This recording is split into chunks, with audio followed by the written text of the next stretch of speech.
One of the main things, which is very powerful, is being very deeply and intimately connected to your yes and your no's. Your yes, I'm a yes to this, I'm a no to that, and being able to articulate it. And then you're going through your day, yes, no, and it's not like, oh my God, I can't say no. Their children need to be treated like royalty, and everyone else has to get out of the way. And so they bully everybody with their biology.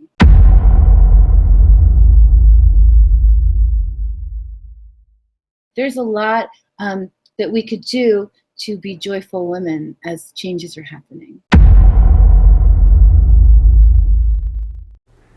Hi, this is Sifu Slim, author of The Aging Athlete. In this book, you're going to get to hear about two different groups of former high-performance athletes. One group, which is made up of 90% of the former athletes, does not do physical activity on a regular basis and tends to suffer the consequences of a sedentary lifestyle.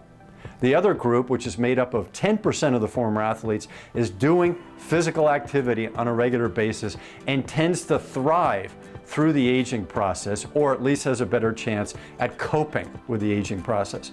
We could have taken these folks to a lab and done all kinds of tests on them. Instead, we slowed them down and sat them down and asked them, in their own words, to describe why they're wired the way they are, so that we all, former athletes and non-athletes, can use some of their inspirational and motivational and mindset lessons in our own lives. I hope you pick up a copy today. You can go to theagingathlete.com, and when you have a chance to read it, I'd love to hear back from you to find out what your thoughts are on the stories of these aging athletes.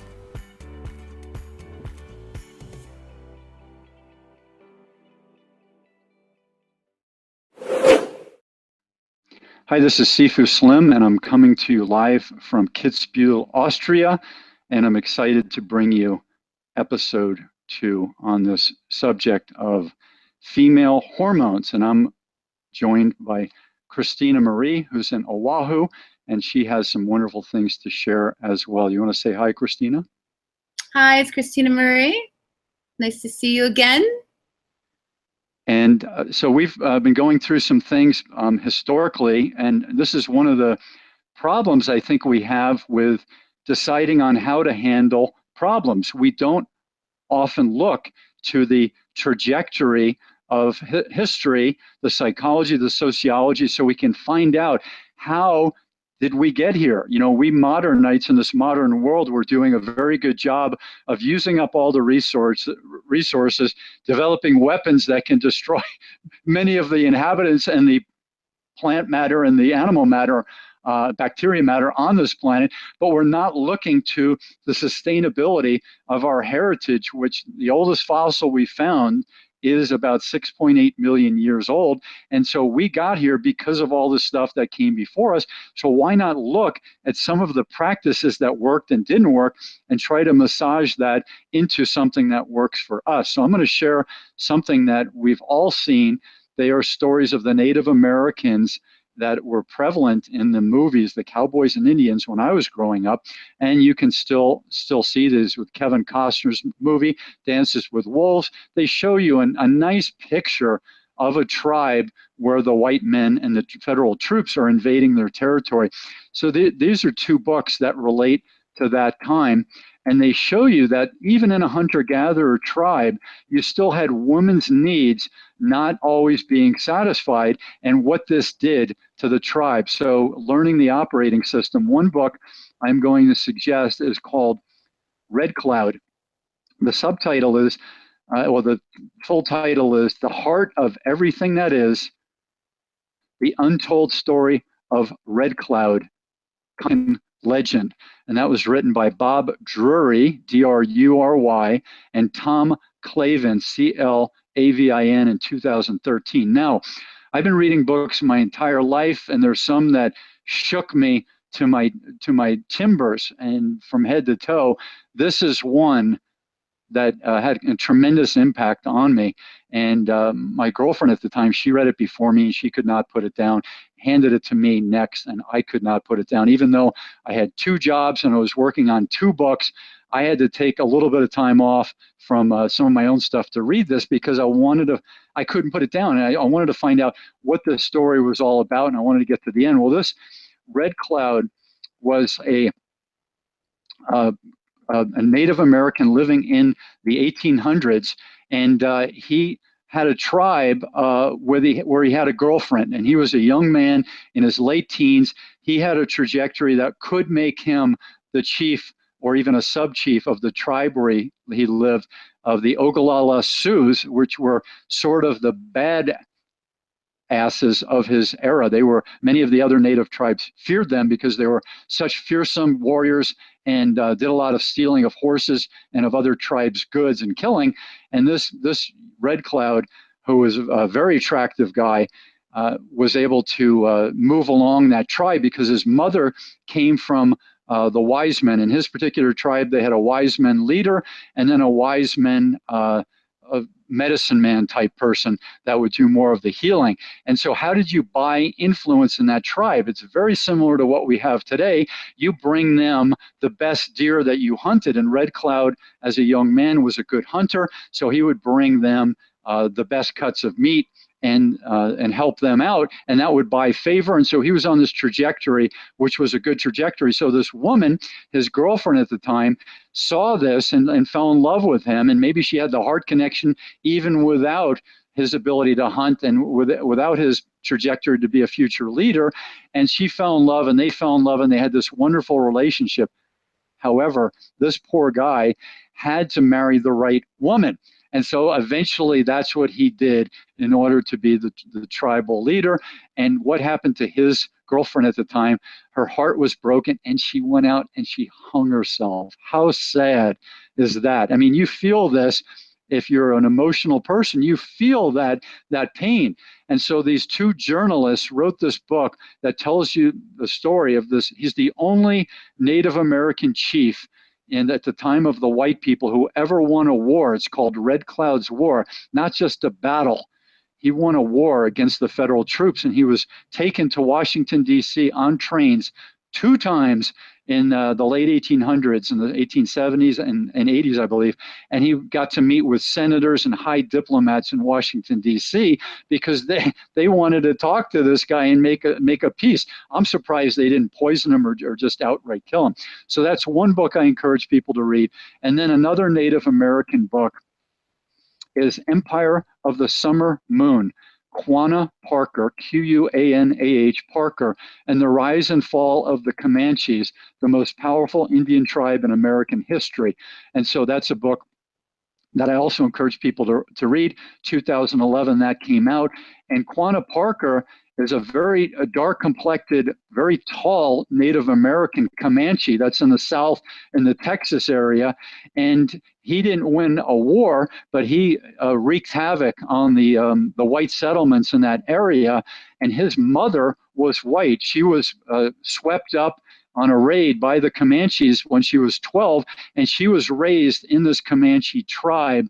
And what happened to her was she might have even been 8, but she lost her language for the most part, but she embraced their life. Even though she was abused, even though she was raped, she embraced that lifestyle. And when she was finally, quote unquote, rescued by her cousins, her parents were killed in the raid, she ran away. She wanted to go back. She did not want to live in a house with the modern attire, the male-female relationships of the time. This would have been in the mid 1800s, and she wanted to go back to the time of her time with the Comanches. Unfortunately, that transitioned into the Native Americans being enslaved, basically put onto reservations, and their historic cultures ever being changed. So those are 2 books that I encourage people to read, because you'll see the transition from hunter-gatherers, where you had some of the same problems with male and female and power struggles, but then you move into the modern era, which is what I would like to discuss now. But do you have any thoughts on some of these things I've shared, Christina? Well, as you were speaking, I was thinking about Marianne Williamson and a lot of her work, and that she has a great book for women. It's called A Woman's Worth. Very easy read, and it talks about just being a woman and everything that encompasses. But what I was thinking about when you were talking about the woman who killed herself and because her heart was broken, and you were talking about the woman who wanted to go back to the abuse, and there's conditioning and a sense of going back into the swamp because it's our swamp, it's what we know, right? And for a woman, I was just reading this quote, a water is the shape of its container. So women are like water. We are shaped by our environment. So if we only have one environment that we know of, and we're talking about female hormones, so I deal with a lot of mothers, and they are conditioned in their physiology to be stressed. They don't feel safe, normal, unless they're worried, unless they're full of anxiety. That's how, and they're like, well, this is just who I am. So they have this concept, this is just who I am. And it's very, very hard to get someone to return to their own nature when they have been told this is who you are. Right? So for those, even when you're talking about those women, a woman and she killed herself, it's because a woman needs to be in love. It's not just, love is not foo-foo. She needs to be in love with a child, with a man, with what she's doing, with the thing in front of her, whatever. She needs something to put her love on. And when her love is thwarted, there's this chemical reaction she has in her body, and that can go into her brain. I saw this great documentary. It's an Australian documentary. It's called Black, White, and Sex. And it's about this prostitute. And it's a very cool documentary because there's like 20 actresses, and each actress is playing a part of this. So you don't know who the prostitute really is because it's all these actresses. And it starts out really awkward, but then there's this incredible, all of a sudden there's all this wisdom. And they talk about it, and they go into hormones, and they talk about, being a woman is something you have to experience. It's not something that you can articulate. Because as women, we're in our bodies, and there's so much going on that it's kind of impossible to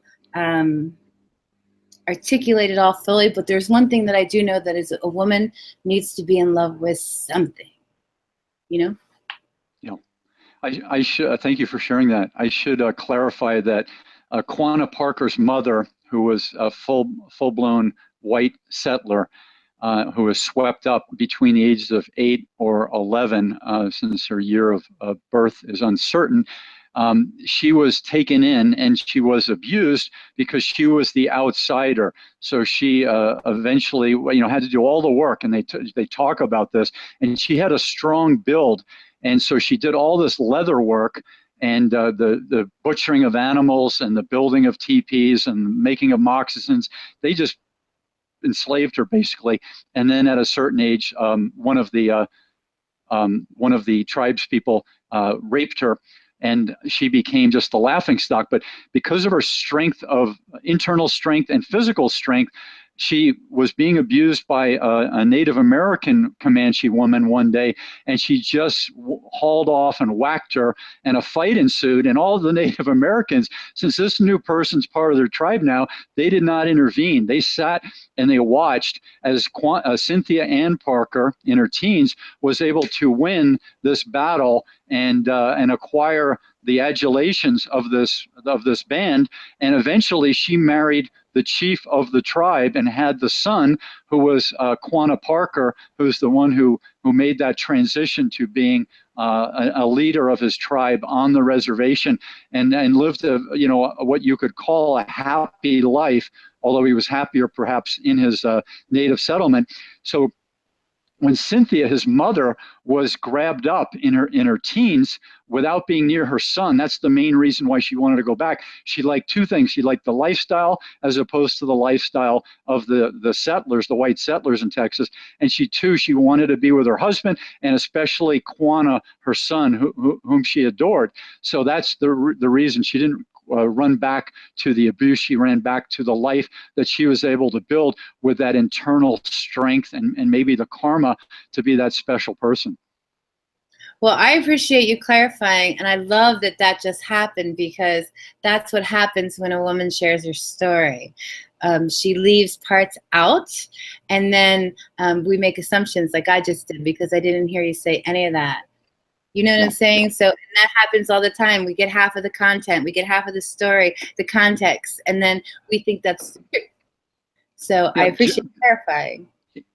Yeah, it's sad that journalism takes things out of context, because journalism is designed to have us read an article amongst the lots of other options that we have. And the same with the YouTube titles and any book title. It's often a misnomer. It's often a lead-in. It's often something taken out of context to get us to fire our impulse. And as we operate, about a decade ago, I learned that much of the psychology and the elders of the lecture circuit and the professors believe that, and in ancient Ayurvedic and ancient Japanese medicine, they believe that 90% of how we operate is based on what's going on in the unconscious mind and the subconscious.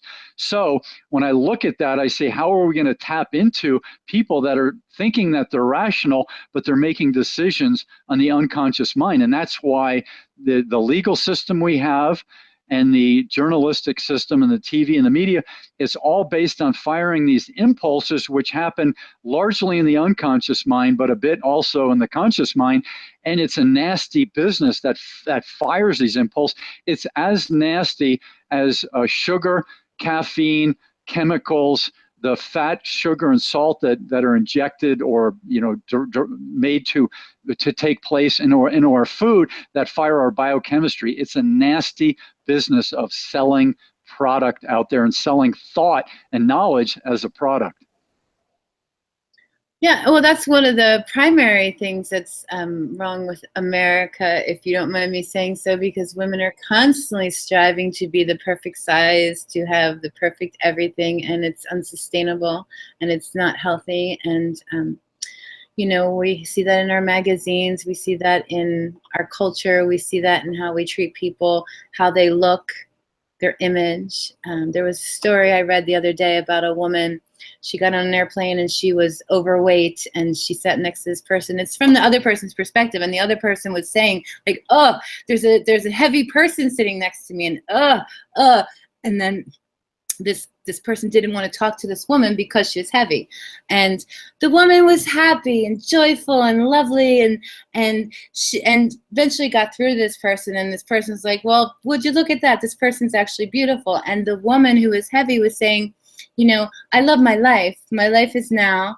I'm a well-loved woman. And when she got off the plane, there were like 30 people waiting for her. Cheers. Everyone loved her. And so the lesson there really is the woman who was overweight was living her life and loving, and people loved her. And that is the point, So, we don't want to, it's not like we want to promote people being unhealthy, but she made a conscious decision that she was going to live her life in joy and bliss and for others. And people worshiped her. They couldn't wait to get near her. They couldn't wait to hug her. And so this is a woman who knows how to live.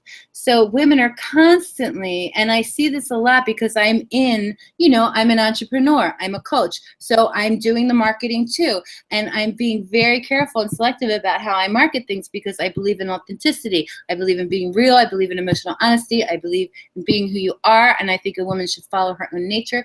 And I'm seeing a lot of stuff where it's like, this woman is really beautiful, cut, and she's trying to convince every woman to be like that, in 6 weeks or less. And I'm like, oosh, 6 weeks or less. How about we go slowly, like an Ayurvedic, like you were mentioning, and we just go slowly and we feel good along the way, and we love ourselves along the way. The whole time we can love ourselves and still make changes. We don't have to do a 6-week boot camp. We can actually create a new lifestyle from like when we build a garden and the soil, and then we plant a seed, and then we nurture it, and all of a sudden, next thing you know, that's just our lifestyle. Yeah, I'm glad that you brought up lifestyle. Go ahead, you can finish. Oh, so for me, I'm very selective and particular because I'm for all women being who the hell they want to be, looking how they want to look, and feeling terrific. And that's not always going to look the same. So for me, that's just a little something. So go ahead. Yeah, so there's an order of operations for balance and improvement. And a statement that I make is that all life is self-improvement. because I think it's exciting to learn. I think it's exciting to learn how to make bread. I think it's exciting to learn how to put raisins and nuts, if those are good for your system, in that bread. Or if it's not good for your system, it's good for your wife or your husband. Make something special. I think it's always nice to learn how to do a new skill. And some people shared with me, besides the fact that you get the knowledge, it also allows you to keep busy on something that's proactive and productive, and it's a nice thing. And when I was going through a tough time about a year ago, I talked to my father. I said, I'm feeling a bit depressed. And his answer was, he's born the heart of the Great Depression in 1930. He says, I don't have time to be depressed. Ooh, I thought that was a gem of wisdom. So what he's saying is keep busy, being productive, and at the end of the day, you're going to be tired instead of wired, which I normally am tired at the end of the day because I live a very physical existence and I work hard in everything that I do. But sometimes you get the blues, or at least I do. And so he said his advice was to keep busy, and that's that Protestant work ethic that goes back to that time. I think you should also know how to handle downtime, and me being communal in a downtime situation. We talked about Christopher Hitchens at the soirees and being the center of attention and having lots of fun interactions. I love doing that. I don't always have to be the center of attention. I could be on the side of that center of attention, but I love participating in that human interaction, in that communal downtime. How about you? Oh, I agree with you completely. Yeah, I love, you don't always have to be the center of attention, but when you are, if you're comfortable with it, that's good too. I think it's really just honoring your own nature. And you were talking about, what you were just sharing, I was thinking about my time at the Raj in Iowa. So there's an Ayurvedic health spa in Iowa. So when I left my marriage, my adrenaline system was shot. So I flew to Iowa. When I arrived in this incredible, because there's an Ayurveda, the whole, in Fairfield, Iowa, there's this whole Vedic city, and everything is just so congruent. It's crazy, and everybody does transcendental meditation. So I get into my room, I literally fall on my bed, and I sleep for 16 hours, which I haven't been doing, and then the whole Ayurvedic system it's your nature. There's no one there telling you what to do or how they do it. They're giving you the education. They're telling you where you are. They're asking you where you want to go. They're just giving you, and they're feeding you organic, healthy foods. And every day you're getting 3 hours of body treatments. And slowly, day by day, minute by minute, you start to return to your own nature and your own internal wisdom, and your body starts talking to you, and it tells you, because I thought, 12 days in this place where it's all laws of nature and all I'm going to do is relax. How am I going to stand myself? And I brought all this work with me. By day 2, I'm like, I'm not doing anything but what they tell me to do, because slowing down and waking up when the sun goes up, going down when the sun goes down, being with the laws of nature, eating only foods that were good for my digestive system, all that. I swear, if I didn't spend that 12 days, I wouldn't be in Hawaii right now. I wouldn't be doing what I'm doing, because I needed to realign with my own nature, which is, I think, important for all women to do, and as you're saying, for everyone, quite frankly. Like earlier you were talking about, what did you say about putting your feet in the earth? Grounding. Part of my physical practice is to ground and have others take off their shoes and touch concrete, grass, sand, water, anything that's grounded. You have that wonderful electron transfer and many other benefits. Even touching soil does something different than grounding, but it affects our biochemistry, because that's through evolution. There are all these gifts of evolution. Hunter-gatherers got that through normal living. As soon as you put on shoes with rubber soles, you started to remove that. As soon as you moved inside and you lived inside of drywall and a vehicle, then you were removed further from nature and touching that ground, touching earth, touching plants. And that's something that our biochemistry craves, because that's what we evolved to do. And you can't argue with it. There's a book called The Nature Principle, and I encourage people to pick that up. But it's obvious when you take an inner city kid that has all kinds of dysfunction out to the country, the universe that's exposed to this person out there at age 12, at age 18, whatever the age, you could take a 60-year-old, and that nature does something to them that's quite healing and that resets them, so that there's oftentimes this reaction of freedom, of removing of the anxiety, of connection to nature that's so special that you wish you could do it more often. And that's something we can touch on in a minute. How do we do more of that in the busy, modern, often urban area? But maybe you have a comment you'd like to share. Well, when I do my programs, I try to make it very simple. And one of the top things, I have this 8-week program, and every week we try on something new in each pillar. So it's self-love, open heart, reverent communication. And so for the first week, all we're doing is drinking warm water every hour until 7. And that's the only thing the women have to do from a physiology standpoint is what they're doing is they're teaching themselves the value of just nourishing their own body with warm water. And it's a very Ayurvedic thing to do because it also cleans your digestive system. And when our digestive system is clean, because there's 5 feet going on there's a lot to do, we start to feel better. And sometimes women are amazed at just that one simple thing, warm water every hour until 7 p.m. And the next day they wake up and they feel like a totally different person. It's unbelievable to them that something as simple as water can change their mental state, because their body, there's that connection, that mind-body connection. And then maybe the next week we'll say, eat the rainbow.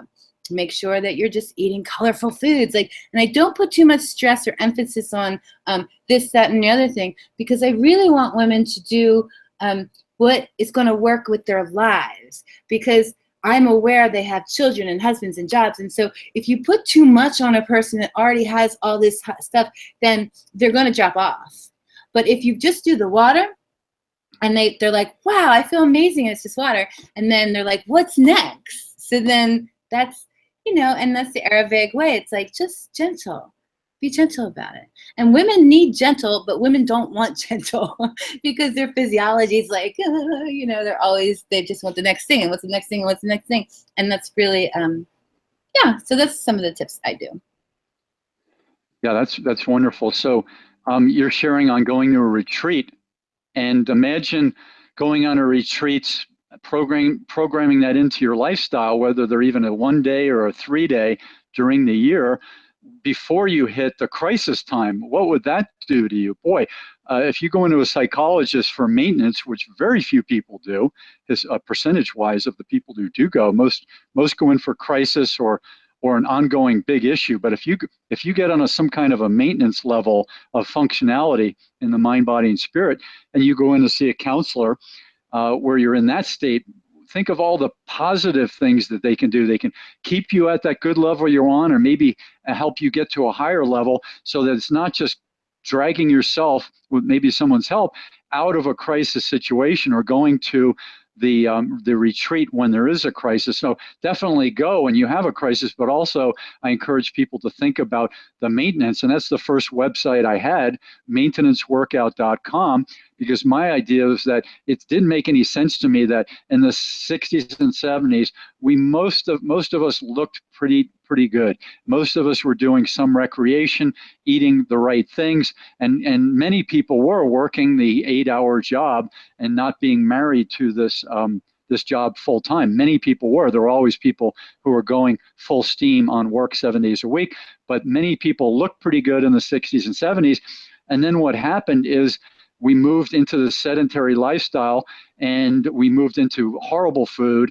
We moved into higher stress, disconnected families. The list goes on. A litany of horrible lifestyle events ensued: high sugar diets, corn syrup, many, many things, compromised lifestyles. And then you had this obesity crisis that followed up. First, overweight crisis, inactivity, stress, and then this obesity crisis. So I said, we're doing all of this transformational fitness, transformational medical appointments, et cetera, psychological appointments.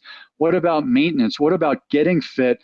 Not quick, as you mentioned, getting fit and then maintaining that, sustaining it with what I do, which I call maintenance fitness. So it's challenging, but it's not as challenging as a body boot camp where you're trying to lose 100 pounds or 50 pounds or 200 pounds or whatever it is, where that's extremely hard.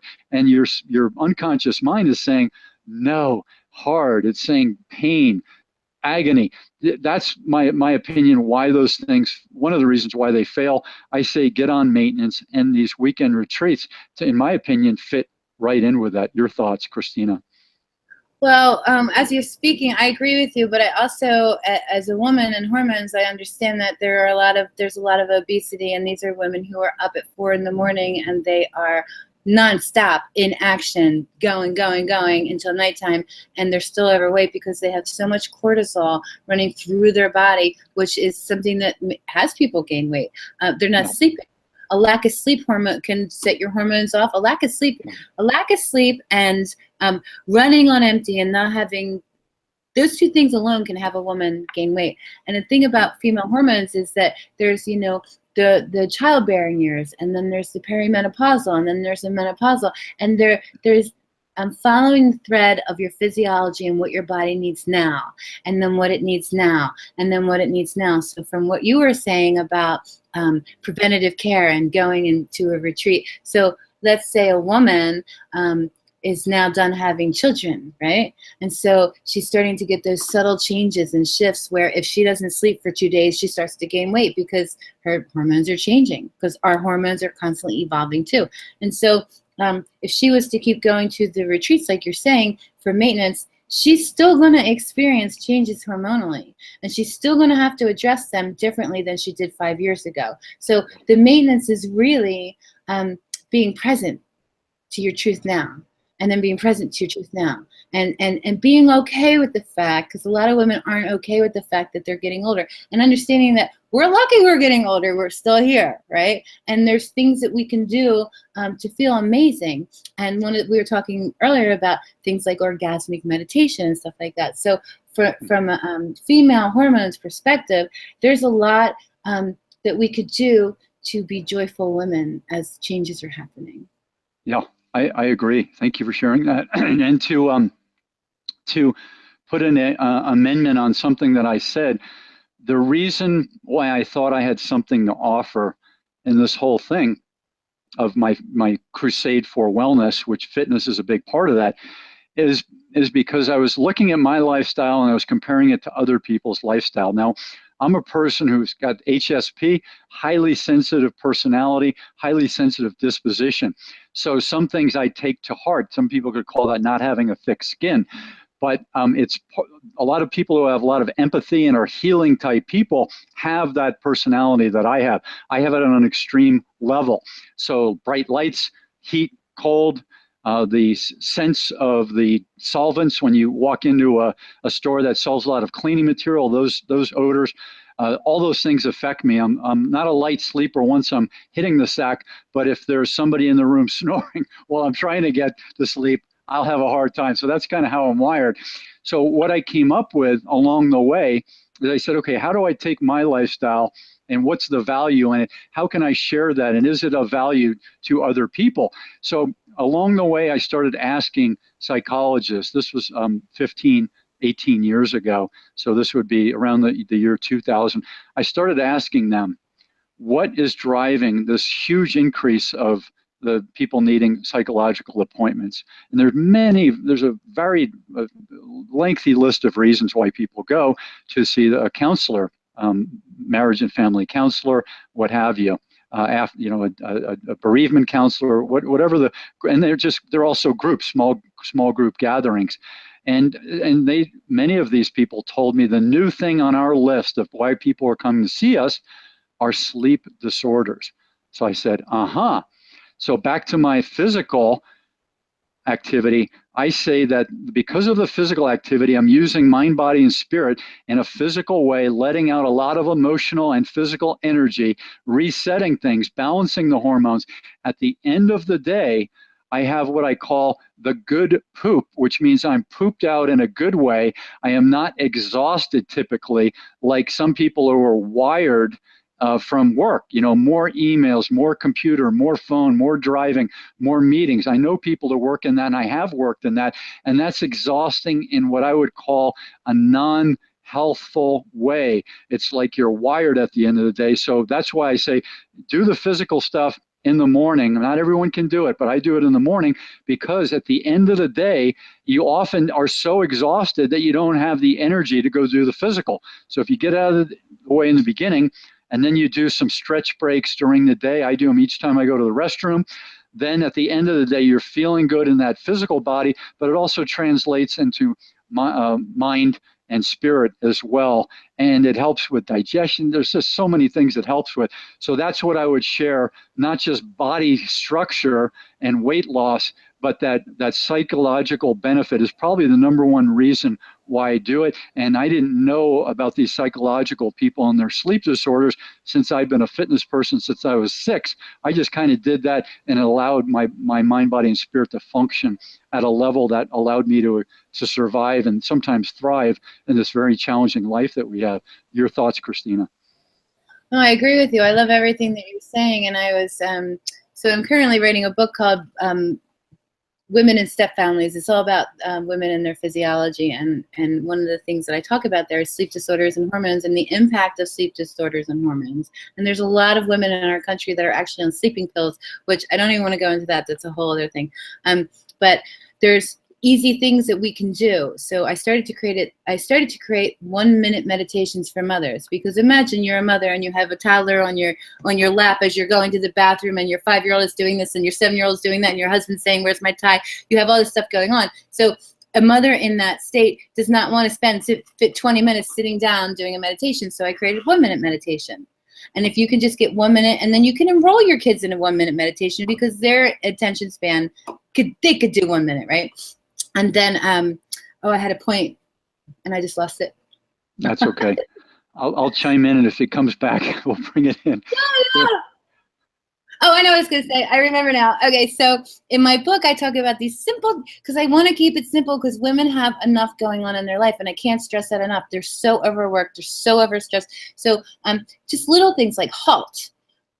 When you're dealing with step families and you're dealing with the other house and the children, halt. Are you hungry? Are you angry? Are you tired? Have you slept? Stuff like that. Like, there's little acronyms that you can use to recenter yourself in, okay, who am I? Where am I? Am I hungry? Did I eat? Did I sleep? Am I sleeping well? To really be able to master yourself and what's true for you, and then you go out into your family and you say what you need to say. So there's the physical, and then there's the self-awareness, and then there's being so self-aware that eventually you're just mastering yourself. So in the 3 tiers of the program, it's self-love, open heart, and reverent communication. So if you imagine that as a fountain, a 3-tier fountain, and so self-love is at the foundation, right? We fill ourselves up, we fill ourselves up, we fill ourselves up. We're so filled, we're overflowing, and so we can open our hearts now, because if you open your heart and you don't have self-love, you're gonna get your ass kicked. I'm not kidding. It's like, you can really get hurt. But if you're full of self-love, and then things come by and it's like water, it just, okay, so we're going through that tier. So then you can open your heart. So once your heart's open and you're full, then your communication, it starts to shift, and then you're full and your heart's open, and you start to have the desire to be a better communicator, because you feel so good, you want everybody to feel good too. So it's like a 3-tier water fountain, and there's that filter in the back making sure all 3 things work. And if the water's low, the filter doesn't work. If the water's low, something blows up and everything is off. So for a woman to embody this, be one of the main things, which is very powerful, is being very deeply and intimately connected to your yes and your no's. Your yes, I'm a yes to this, I'm a no to that, and being able to articulate it. And then you're going through your day, yes, no, and it's not like, oh my God, I can't say no. It's, I can't do that, I'm sorry. And then it's honoring yourself, and then you're trustworthy. So there's a lot to really taking care of yourself, and I get very excited about that, so I apologize. No, good points. To bring people into our realm of profession, I do online counseling, I do in-person counseling, I do public speaking, small groups, corporate functions, all those types of things, teaching people about wellness and being proactive and setting their goals, self-mastery. So under the heading of lifestyle, I work on self-mastery, and that means even in your ability to write, your ability to communicate, your ability to use nonviolent communication, ability to improve your sales, your marketing, all those types of things, your ability to manage people. So those are things that I talk on. And so here's one book that people can take a look at. This is Sedentary Nation, and an updated version has just come out. It's on my website at sifuslim.com, S-I-F-U slim.com, or sedentarynation.com, and you get to learn some actionable steps. You get to see the history, the progression of being, moving from hunter-gatherer through farming, through industrial, to couch, desk, and carpet potatoes. And you also get the actionable steps that allow you, as you mentioned, these women are busy, the men are busy, the kids are busy. Boy, talk about being over-programmed. How'd you like to be a high school student with all the pressures that they endure, with all of the iPhone and the other smartphone addiction that goes on, and being sedentary all day and not being recreational for the most part, as I was, and I imagine you were, as you were growing up? Boy, what a challenging life it is for these young people to put it all together in this very neurotic living in your head and being consumed by the media and the corporate and the sales and the communication in the digital world. I think that's a challenging life to live. Yes, that's actually, it's funny you said that. That's actually one of the top discussions in step families and divorce situations, because there's culture, there's ancestor, and then there's culture, right? And the culture today is the more your child does, the better parent you are, right? And so you have a divorce situation where one parent wants their child to be in extracurricular activities 24 hours a day, 365 days a year, and another parent wants to take their child hiking and be in nature and then have family gatherings. And the one who wants the extracurricular activities tells the other one, you're selfish. It's about the child. And if you take a bird's eye view, and we all just believe it, like, oh, that parent must be selfish because they don't want that child to succeed. And the other parent saying, no, I want my child to be fulfilled. I want my child to get nature. I want my child to be happy in their soul. But this little league over here of parents that needs their children to be everything. And so even in my massage practice, I saw children who were 10 years old who had the muscle tension of a 30-year-old. That's how overworked these children are. Now, I mean, keeping children active is cool, but there's this burnout that's happening, and it's not even just the level of the child, it's the level of the family feud in between houses, and how we are now telling parents if they want anything other than that for their children, they're selfish.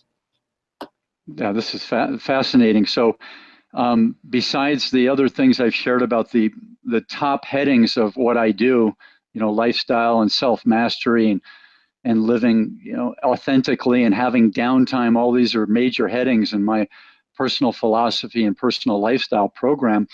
There's the overprogrammed person in the culture. The ethic of this culture, the cultural zeitgeist, is that more is more. And if you look at a resume or a college application, the background of someone who's coming to speak, you often look at more is more degrees, more job experience, more hours at work, more varsity tennis teams and golf teams and all these other teams that someone's been on, more international debate team type stuff, and soccer, international soccer clubs.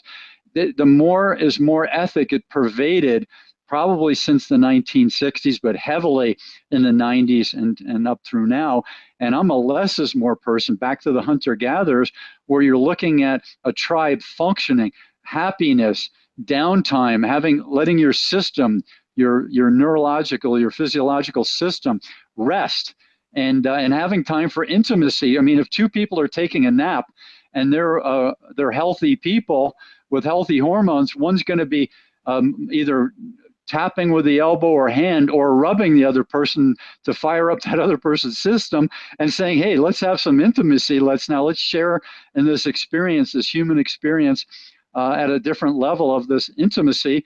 And that's the time factor is playing into that. That downtime is so important. If you have to program in when intimacy happens, if it doesn't happen organically and naturally, which is very common that you'd have to plug that into the calendar, it's a completely different way of living than someone who came in the hunter-gatherer time, whose calendars were answered by the seasons and by cycles of women and by movement of the herds more than it was like we use the Google Calendar. Yeah, so on that matter, in terms of step families, there is a culture that tells a stepmother, you're the second wife and you're not the biological mother, so your life is less worthy. You are not supposed to desire your husband or think that you have the right to have your husband be your husband. And so there's a very insidious message in there, and a lot of stepmothers are very generous in their nature, and they're very loving. And they want to give, and then they overgive, and then they become wicked stepmothers, because there's also biological bullying, is what I call it. Like, I don't have to be intimate with you. I have these children. I don't have to really be your husband. And the mother's like, my kids come before you because you're just the woman who sleeps with dad. And it's like, this is not the stuff that keeps children warm and feeling toasty, where they're used as a reason why people it becomes very dysfunctional, and then the children are living in that, and they're experiencing over burnout, and so there's a lot going on for step families, and it's not good. Yeah.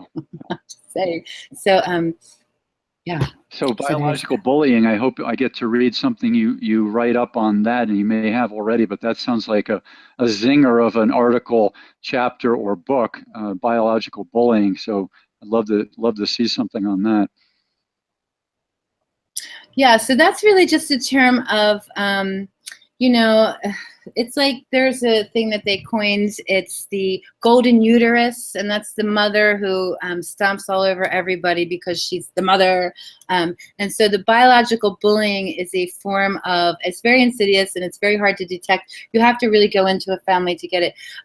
It's where biological parents bully everybody around them because they feel so guilty about the divorce, and they feel bad, and they feel like their children need to be treated like royalty, and everyone else has to get out of the way, and so they bully everybody with their biology. My children, and my children come first, and and it's a very heavy. In our culture, we like it because we like parents who love their children, so we think it's love, but that's not what it is at all. So there's more to it. Yeah. Yeah, that's really helpful. I'm excited to read more about that. And our roles in society are complementary, but they're very different, and our backgrounds are very different. So I'm open to being exposed to your wisdom and your experience. So this is wonderful stuff. I have one or two more things to touch on, and then we could wind this up. We've talked about hunter-gatherers, just a little bit about farming. So I mentioned the farming. The original farmers, owning the land meant you had power. Power definitely gives you the ability to satisfy what you want to satisfy more than what the other people who don't have the power and the wealth get to do. And that's just the way it goes in the power struggle. You can hire influence when you have that. You can entice people with that power who want to come be part of your ability to survive and thrive in that ethic of economics. So I want to mention that I happened to watch the Waltons on Walton's Mountain. I watched the Christmas special on June 20th, 2 days ago. So I watched it out of season, but it was such a big thing when I was a kid back in the late 70s to watch the Waltons Christmas special. So I wanted to go back and see what that was all about now that I'm an adult in his 50s.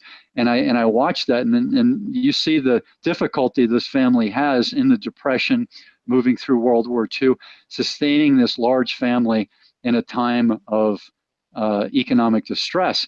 And so there are families that did pull together, that did teach these good values and share the love and have like a Brady Bunch type of existence on the farms. But you also had farms where there was a disconnect in the family. You might have had two parents that got along, but some of the kids ran awry of sticking together with that communal thing and created havoc. You may have a husband who ran off and was laying with, is what how the Puritans used to call it, laying with the neighbor or the daughter of the woman that owned the store, the general store in town, and that was creating havoc in this family's relationship. Or the woman might have been running off. You might have had the history of sexual violence in such families. So you had both sides and all different levels of function and dysfunction in these families. And then when you move into the modern people, which was where you and I were born, so I was born in the early 60s, and I wanted to figure out how people were making it work with large families. Five people was large in the 1960s and 70s. Before large might have been 10 or 12. And so I looked at family relatives' way of handling this. And what I noticed about the woman of the family is she, in my estimation, did not blow fuses despite being with an alcoholic husband. Had economic issues where he would have gambling issues, and then alcoholism, and then some verbal abuse, and occasionally some physical abuse. That person, how did that woman handle it? Well, she handled, amazingly enough, her lifestyle of raising 5 kids who were more challenging than the kids in my family very well. And so I will share how this person, I think, was wired to handle this. This female hung out with women on a regular basis, had her mother living in close proximity, which meant almost living there because there was so much time spent. So the grandmother of the family was living there. So her mother, so that helped with many of the activities, helped with another woman to talk to, helped with advice. And this elder was a very soft-spoken person who rolled with the punches, wasn't a bully, and was a good sounding board and not a preachy person. So a very good person for this woman with a challenged life to have around. Next, she had golf several times a week, tennis a few times a week, bridge with the women one time a week, and then church on Sunday, and then the tea time with the folks at church afterwards. So this was 7 days a week communing with other women. And that, in my opinion, was a great benefit to balancing out the hormone levels and providing that security of the intellect and of the heart on a regular basis. And then you flip that over to another person in our greater family who lived a life with many more challenges, but was not around other women on a regular basis, did not have the tennis, did not have the golf, did not have the bridge, and had church, but also had to tend to these kids.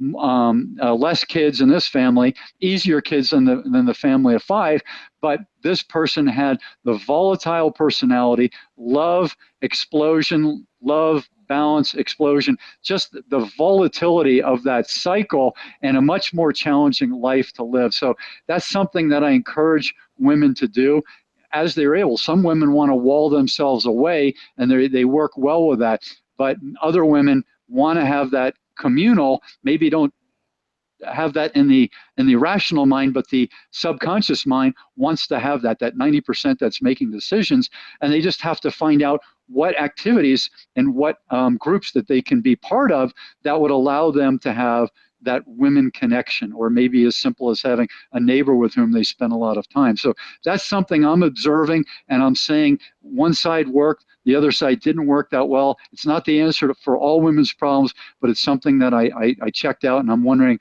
if you'd share some of your thoughts on this. I think those are very valid points. I think women who have support by other women can do amazing things. And so I'm a part of a Hula here, which is different than just the, you come as a tourist and you see Hula, it's a little different. It's a lot different actually, because it's the foundation of Hula as it was intended back in the day. It's very hard. I've been doing it for a year and a half, and I still am not good at it, but I'm working on it. And the thing that when I'm hormonal or when anything's going on in my life, I'll go into Hula class and I'm with my sisters and I'm learning and we're all together and we all love each other and there's no competition. And after class, I'm all sweaty and I'll say something like, I think Hula is saving my life. And everybody's like, yeah, it is. So we all get it. We all have that. It's a legitimate need, you know? So I agree with you. Yeah. Wonderful. So we should break out our Hula right now. I took some classes before I left. I took some classes before I left Hawaii, and I've got 4 moves, the 4 basics down, and I show them to people. I show them to people, and you want to show it? All right, let me break this down for you. Okay.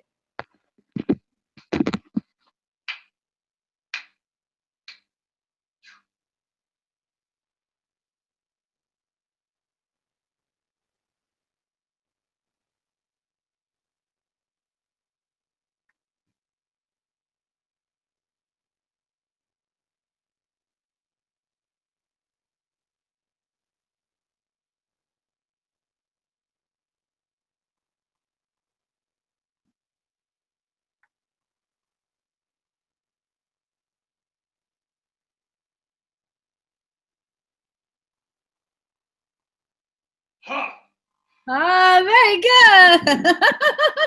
My basics. Basics. And at some point, I'll get down with some of the more advanced moves. But I love Hula, and it's kind of an interesting impact. If you do it on concrete, I wouldn't call it low impact, but the better you get at it, the more you can absorb that blow. But it's a heck of a knee area workout, and I think it's good for mind, body, and spirit. So what do you like about Hula besides the bonding and the physical activity? I love everything about Hula, actually. And I think when I learn the choreography and I embrace the song and I learn the lyrics and I learn the meaning and the essence of the song and I'm in movement and I'm actually playing out, I'm dancing what the song means, and it's always about love. Always, always, always, whether it's love of the land, love of a friend, love of lovers, any kind of love of children. We're learning a song now. It's all about fish. So I'm learning all these fish movements.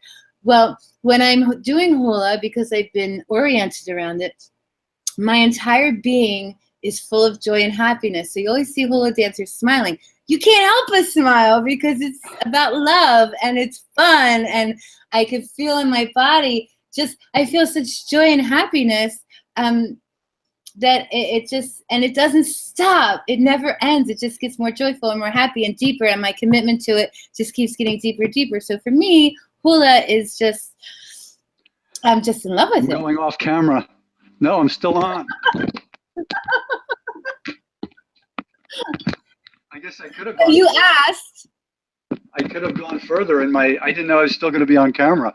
But so this is tremendous. I'm so glad we had the chance to do a few nice videos. And for people who want to get a hold of you for some online or some in-person consulting with you, some therapy and getting a proper direction that might help them, where should people go? Christina Marie, which is ChristinaMarieWinery.com. But if you Google Christina Marie Expanded Consciousness, it'll come right up. So my website is ChristinaMarieWinery.com. WHINERY. Only one N?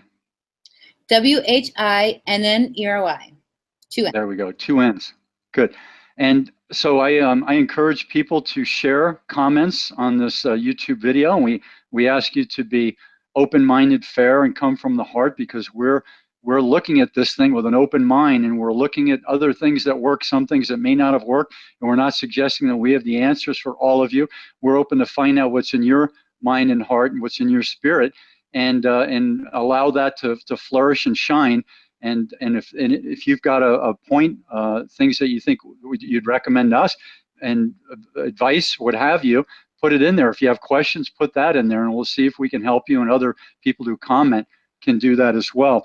So I am Sifu Slim, author of Sedentary Nation, sedentarynation.com. Also, The Aging Athlete, which we can talk about at another future time. This is what happens to high-performance physical people, athletes, ballet stars, ex-military, ex-Broadway dancers, ex-contractors and landscapers after they leave their high-performance physical years. And that's a fascinating topic, and that's something I've been diving into since 2009, and more books to come and more workshops to come on that. So Show Me Your Body is a new webinar that I'm going to be running on a weekly or monthly basis, so stay tuned for that. Show Me Your Body is all about being happy with your body in whatever state it's in, and saying, hey, I'm going to work on this. I'm not all completely happy, but I'm working on this, and this is who I am today. And your body is your body, just as your mind is your mind. And I think it's okay. I just went to a public spa in Germany, and people let it all hang out there, all body types, all ages, and nobody has a problem with it. And the same in Sweden and many parts of the world. A body is just a body. It's what it is.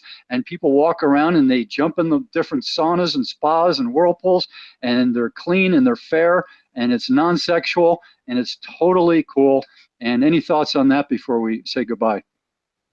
No, I love that. I love, I think I was saying that earlier. It's love the skin you're in, love the skin you're in. And if you want to make changes, you can love you can love yourself as you're making changes, because your life is now, and every minute of your life you're allowed to enjoy, no matter what size you are, no matter what's going on. And it's actually easier to get to your destination if you love your life, Yeah, and I didn't share why I am topless during this interview. It's because I'm inside and I have all the doors and windows shut, so I don't hear any outside noise. And we're going through a heat wave, as many parts of the world are. The planet is heating up, and I am in Austria, where it normally isn't this hot, and I'm in a hot room. So rather than be even hotter, I'm going tribal, which is very comfortable for me. And I'm not saying I've got this beautiful body model, but whatever. But for 54, I'm not doing too bad in my upgraded Gilligan body, which is kind of my bone structure. Jack LaLanne mixed with Bruce Lee, trapped inside the body of Gilligan. And that's who I am, and I'm not ashamed of it. And I'm kind of happy that I've got what I've got. Ha! Very good. Bravo. So until we meet again, I will sign off as Sifu Slim, and Christina Marie. So glad that we got a chance to share this, and we wish everyone out there all the best in the aloha spirit, in their health, happiness, and prosperity, and being kind to the planet and each other and the universe. Shaloha. Shaloha.